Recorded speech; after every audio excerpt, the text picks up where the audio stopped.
आज हम बात कर रहे हैं ऑफ पेज एसईओ के एक और इम्पोर्टेंट फैक्टर की कि ये डोमेन लेवल अथॉरिटी कैसे इंक्रीज की जा सकती है, जो कि डोमेन रेटिंग, डोमेन अथॉरिटी और वेबसाइट अथॉरिटी के नाम से जानी जाती है। इस वीडियो में हम ये समझेंगे कि डोमेन रेटिंग को इंक्रीज करने के क्या बेनिफिट हो सकते हैं और आपको इसको फोकस करना चाहिए या नहीं। डोमेन रेटिंग को कितना फोकस किया जा सकता है और कितना इंपॉर्टेंट रोल रखती है आपकी वेबसाइट की अथॉरिटी के लिए। इस वीडियो को आपने अंत तक देखना है क्योंकि मैं आपको बताने वाला हूं कि 3 ऐसे कौन से फैक्टर होते हैं जो कि डोमेन रेटिंग को फोकस करने से पहले आपको ध्यान में रखने हैं। वही फैक्टर ये आपको समझाएंगे कि कितना इंपॉर्टेंट रोल रखती है आपकी वेबसाइट की रैंकिंग के लिए। अगर आप इसी वीडियो के लिए एक्साइटेड है तो चेक कर लें कि यूट्यूब चैनल आपने सब्सक्राइब कर रखा है, फेसबुक पे पेज फॉलो किया हुआ है और उसके अलावा इंस्टाग्राम पे ही फॉलो कर सकते हैं।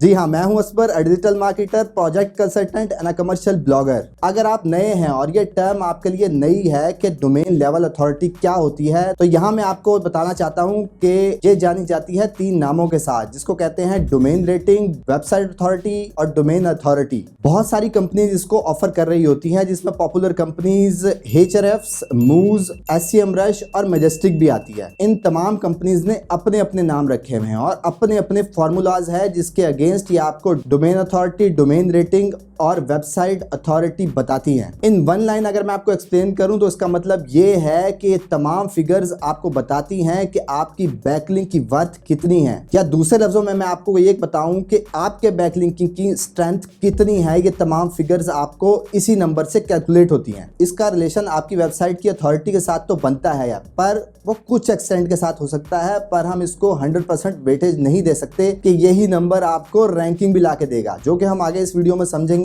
कि इस बात की रीजन क्या है। इंपॉर्टेंट पॉइंट तो ये है कि गूगल डोमेन रैंक नहीं करता, वो पेजेस रैंक करता है। और इसकी एग्जांपल ऐसी है कि आप एक वेबसाइट का पेज बिल्ड कर रहे हैं और आपने स्पिन कंटेंट यूज किया है उस आर्टिकल को बनाने के लिए, जो कि आपने 10 to 15 मिनट्स के अंदर क्रिएट कर लिया है। और उस पोस्ट की अगर आप पिक्चर डिजाइन करते हैं तो उसके ऊपर 5 से 10 घंटे लगा देते हैं। जी हाँ, उस पिक्चर की इंपॉर्टेंस भी है, पर वो सिर्फ 10% ही है। 90% आपका कंटेंट ही डिपेंड करता है, उसकी क्वालिटी को प्रेजेंट आपका कंटेंट ही करेगा, ना कि वो पिक्चर रैंक होगी। और इस तरह जो आपका एंड गोल होता है उसे आप बाईपास कर देते हैं और फोकस करते हैं नॉन रिलेटेड चीजों पे। जैसे कि आप सब लोगों को पता है Ahrefs मेरा फेवरेट टूल है, तो आज मैं इस वीडियो में आपको उसी की मैकेनिज्म के थ्रू समझाऊंगा और इसमें फोकस रहती है डोमेन रेटिंग। अब ये डोमेन रेटिंग कितना रोल रखती है, मैं Ahrefs को यूज करते हुए आपको डिटेल से एक्सप्लेन करने की कोशिश करूंगा। तो Ahrefs यूज करता है डोमेन अथॉरिटी के लिए डोमेन रेटिंग को, यानी कि उसकी टर्म डोमेन रेटिंग के नाम से है, जिसे DR भी कहा जाता है। DR बताता है कि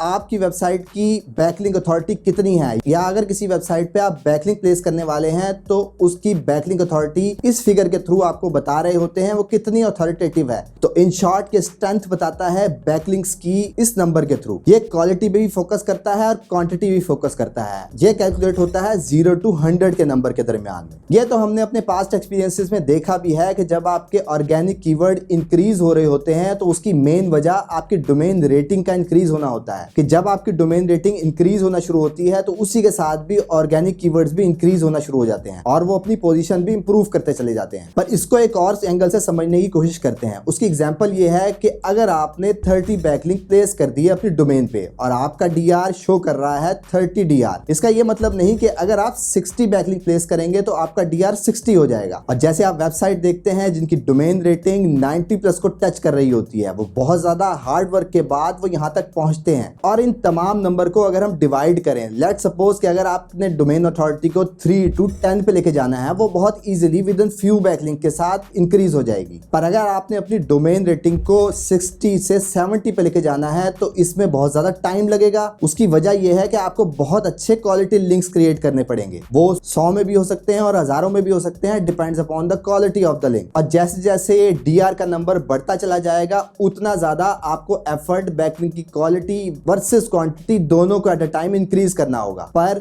लो नंबर काउंट करता है लो अथॉरिटी को और हायर नंबर बताता है कि ये हाई अथॉरिटी है। सेम इसी तरह कि DR20 शो करता है कि इस डोमेन की रेटिंग कम है और DR40 शो करेगा कि इस डोमेन की रेटिंग ज्यादा है, यानी कि उसने ज्यादा बैकलिंक क्रिएट किए हुए हैं। तो पहला फैक्टर ये है, जैसे कि मैंने ऑलरेडी भी आपको बताया है कि डिपेंड करता है क्वालिटी ऑफ बैकलिंक्स में। बैकलिंक की स्ट्रेंथ ही बताती है इस नंबर को। ये नंबर जितना ज्यादा होगा इसका मतलब है कि उसने यूनिक रेफरिंग डोमेन्स के साथ बैकलिंक लिया हुआ है। मेनली तो रेफरिंग डोमेन्स में 2 टाइप्स आती हैं, एक होते हैं फॉलो, एक होते हैं नो फॉलो, जिसे डू फॉलो और नो फॉलो के नाम से भी जाना जाता है। तो डू फॉलो वो बैकलिंक्स होते हैं जो इस डीआर के नंबर को इंक्रीज करते हैं, और दूसरे नंबर पे जो नो फॉलो लिंक्स होते हैं, यूजीसी लिंक होते हैं, स्पॉन्सर्ड लिंक्स होते हैं, ये आपकी इस नंबर को इंक्रीज नहीं करते हैं, यानी कि इस नंबर के साथ इनका कोई रिलेशन नहीं है। डीआर का रिलेशन से डू फॉलो बैकलिंक के साथ है। ये डिपेंड करता है रेफरिंग डोमेन्स पे, यानी कि जितनी ज्यादा रेफरिंग डोमेन होगी उतना ये डीआर का नंबर इंक्रीज होगा। तो अगर आप एक वेबसाइट से बैकलिंक ले रहे हैं तो वो 1 रेफरिंग डोमेन कंसीडर होगी, और उसी वेबसाइट से अगर आप 100 लिंक्स ले लेते हैं तो वो 100 बैकलिंक्स तो होंगे, पर पावर आपको एक डोमेन से ही मिल रही है। तो ये रेफरिंग डोमेन ही फोकस रहती है इस डीआर के नंबर को इंक्रीज करने के लिए। तो अब तक हमने ये समझा कि डीआर का नंबर कैसे इंक्रीज होता है, कि रेफरिंग डोमेन का रिलेशन ही होता है डीआर के नंबर के साथ। और दूसरा फैक्टर ये है, तो अब इस बात को समझते हैं कि अब ये नंबर कैसे इंक्रीज होगा। कि रेफरिंग डोमेन का नंबर इंक्रीज होता है तो उसका डीआर पे क्या इफेक्ट होता है। लेट्स सपोज कि आप 1000 वेबसाइट से अपनी वेबसाइट को लिंक कर रहे हैं, पर उन तमाम 1000 रेफरिंग डोमेन्स का डोमेन रेटिंग 0 है। तो जब आप ये 1000 लिंक्स भी ले लेंगे तो आपके डोमेन रेटिंग पे कोई इफेक्ट नहीं होने वाला, क्योंकि डेफिनेटली जब उनकी पावर ही 0 है तो आपको क्या मिलेगा उनमें से। तो यहां से हम इस चीज को कंक्लूड कर सकते हैं कि क्वालिटी मैटर करती है, क्वांटिटी मैटर नहीं करती है। कि जितना उसका नंबर हाई होगा उतना ही वो आपका नंबर बढ़ाने के काबिल होगी। तो यहाँ बात आती है कि अथॉरिटेटिव वेबसाइट से ही आपको लिंक लेना चाहिए। मैंने ऑलरेडी भी अपनी वीडियोस में, गेस्ट पोस्ट से रिलेटेड वीडियोस में यही बात एक्सप्लेन की है कि अथॉरिटेटिव वेबसाइट कैसे कंसीडर होती है। लेट्स सपोज कि एक जमाने में लोग पीबीएन से लिंक लिया करते थे, तो पीबीएन में सिर्फ डोमेन रेटिंग का नंबर ही हाई शो हो रहा होता था और उनके ऊपर एक भी विजिटर नहीं होता था या बहुत कम विजिटर होते थे। तो कॉमन सेंस की बात तो ये है कि अगर उनकी अथॉरिटी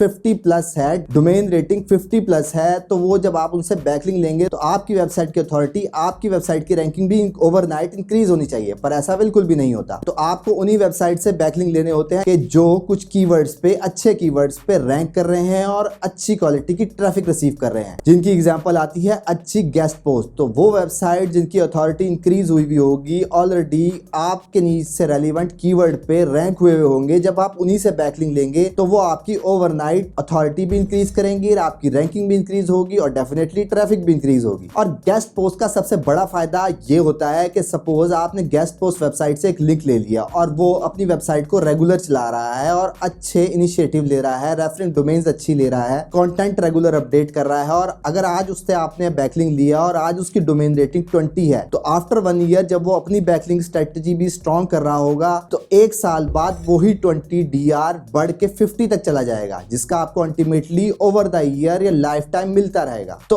अब तीसरा फैक्टर ये है कि जो लिंक आपने डोमेन से लेना है उसके अपनी रेफरिंग डोमेन एक लिमिटेड क्वांटिटी में होनी चाहिए। इस बात को डिटेल से समझते हैं, और इस पर जाने से पहले इस बात को आपने गौर से समझना है, क्योंकि ये सबसे इंपॉर्टेंट फैक्टर है। उसी एग्जांपल ये है, अब ये assembly.africa एक डोमेन है और इसने बैकलिंक लिया हुआ है bbc.com से, और सिर्फ एक ही लिंक क्रिएट हुआ है, और उसके बाद आप देख रहे हैं कि इस डोमेन की डोमेन रेटिंग DR 0 शो कर रही है। अब अगर bbc.com जैसी बड़ी वेबसाइट्स कुछ ही हैं दुनिया में, और उसने अगर एक बैकलिंक लिया है और फिर भी इसकी डोमेन रेटिंग नहीं इंक्रीज हुई, तो इसका मतलब यह है कि डोमेन रेटिंग का मकसद कुछ और है। अगर वो एक बैकलिंक से इसकी डोमेन रेटिंग नहीं इंक्रीज कर सका, तो अब इसकी वजह को तलाश करने की कोशिश करते हैं। तो हमने bbc.com को ओपन किया और यहां से हम इसकी रेफरिंग डोमेन्स के अंदर गए, और रेफरिंग डोमेन में हमने डू फॉलो के टैब को सिलेक्ट किया। तो do follow links approximately 6 lakh plus show हो रहे हैं। तो यहां से इस बात को रोकते हैं और इसके बाद हम कंटिन्यू करते हैं अपनी दूसरे एग्जांपल पे, और ये नंबर आपने याद रखना है। उसके बाद हम एक वेबसाइट ओपन करते हैं जो कि है nfpa70e.com, और इस वेबसाइट ने भी एक ही लिंक क्रिएट किया हुआ है, और यहाँ पर एक लिंक के अगेंस्ट इसका DR शो कर रहा है 27। तो अब ये 27 क्यों शो कर रहा है और वो 0 क्यों शो कर रहा था, इस बात को समझने के लिए हम आगे चलते हैं। इस वेबसाइट के जब हम रेफरिंग डोमेन पे गए तो यहाँ हमें डोमेन नजर आई sagepub.com, इसका DR 91 शो कर रहा है और ये डू फॉलो लिंक ही था। अब इस डोमेन को जब हम href में ओपन करते हैं तो यहाँ से हमें पता लगता है सेम उसी तरह डू फॉलो रेफरिंग डोमेन्स तक पहुंचते हैं। तो यहाँ यहाँ इसका नंबर शो हो रहा है अप्रोक्सीमेटली 2 लाख प्लस। इसी को कंपेयर करते हैं अपने पहली एग्जांपल के साथ, तो यहाँ से आपको नजर आएगा कि डीआर में कुछ ज्यादा फर्क नहीं है। कब हम कंपेयर करते हैं रेफरिंग डोमेन्स को, तो वहां पर आपको 2 लाख और 6 लाख की फिगर नजर आ रही है। तो यहाँ से हम ये चीज कंक्लूड करते हैं कि यहाँ पर रेफरिंग डोमेन्स की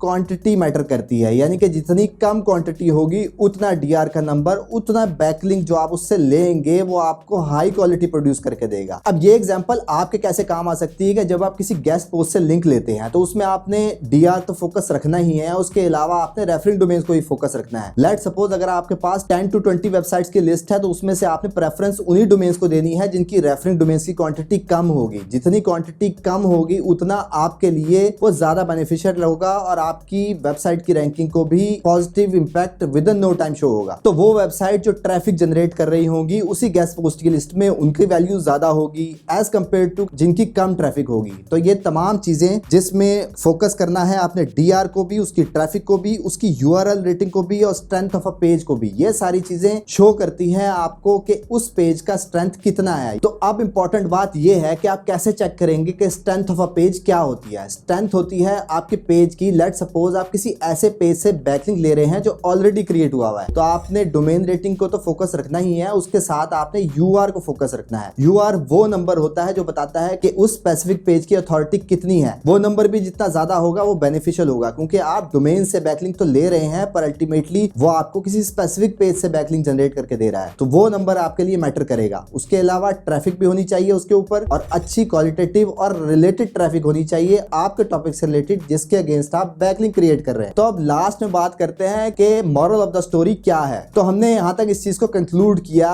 कि आपको कभी भी डोमेन रेटिंग एक लेवल से ज्यादा फोकस नहीं करनी चाहिए। ये सिर्फ एक फैक्टर है, उसके अलावा जो फैक्टर है वो आपने ज्यादा फोकस रखने हैं। इसको भी फोकस रखना है पर अपनी सारी चीजें इसी के ऊपर डिपेंडेंट नहीं रखनी है। और गूगल रैंक करता है पेजेस, तो आपने अपने पेजेस को फोकस रखना है, ना कि आप अपनी मेन डोमेन पे इतने बैकलिंक्स लगा दें कि आपकी डोमेन रेटिंग तो बढ़ जाए पर वो पेज पीछे रह जाए जो आपने रैंक करवाना था। तो हम बैकलिंक्स इसलिए लेते हैं कि हमारी पॉपुलैरिटी बढ़ सके। अगर हमने पेज रैंक कराना है तो अल्टीमेटली उस पेज की पॉपुलैरिटी इंक्रीज करनी है, यानी कि उस पेज के बैकलिंक्स क्रिएट करने हैं ताकि उस पेज की पॉपुलैरिटी हाई हो सके और वही पेज किसी ना किसी कीवर्ड पे हाईली रैंक हो सके। और ये बात हम सब जानते हैं कि स्ट्रॉन्ग बैकलिंक और रिलेटेड बैकलिंक ही हमें रैंकिंग ला के देते हैं। और दूसरी चीज ये है कि हमेशा अथॉरिटेटिव वेबसाइट को ही फोकस रखना है, यानी कि हाई क्वालिटी वेबसाइट को ही फोकस रखना है। जो क्वालिटी जो स्टैंडर्ड्स मैंने आपको बताए हैं उन तमाम स्टैंडर्ड्स पे जिससे आप बैकलिंक लेने जा रहे हैं वो इन तमाम स्टैंडर्ड से पूरा उतरता हो। अगर वो इन तमाम स्टैंडर्ड्स पे पूरा उतरता है तो फिर आपके लिए आइडियल है, आप उससे बैकलिंक ले लें ताकि आपको रिजल्ट मिल सके। हाई क्वालिटी लिंक्स के बारे में और डिटेल से अगर आपको जानना है तो मैंने ऑलरेडी एक वीडियो पब्लिश कर रखी है, तो उसको भी आप देख सकते हैं। उससे ही मैंने क्वालिटी बैकलिंक्स को डिटेल में एक्सप्लेन किया हुआ है। तो अगर आप इस वीडियो के बाद डोमेन रेटिंग को समझ चुके हैं तो फिर कमेंट में आई विल ट्राई इट लिखना मत भूलिएगा। इससे मुझे भी पता लगता है कि कौन लोग वीडियो के इस हिस्से तक पहुंचे, तो कमेंट में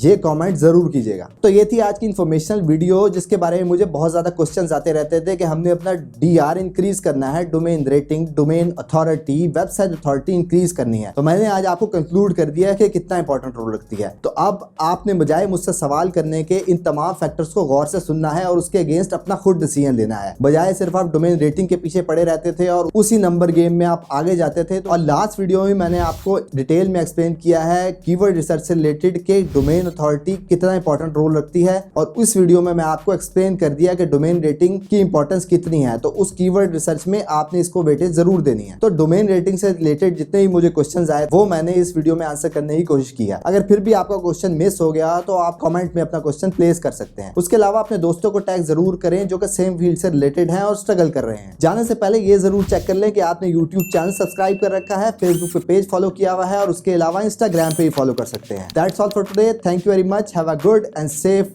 डे।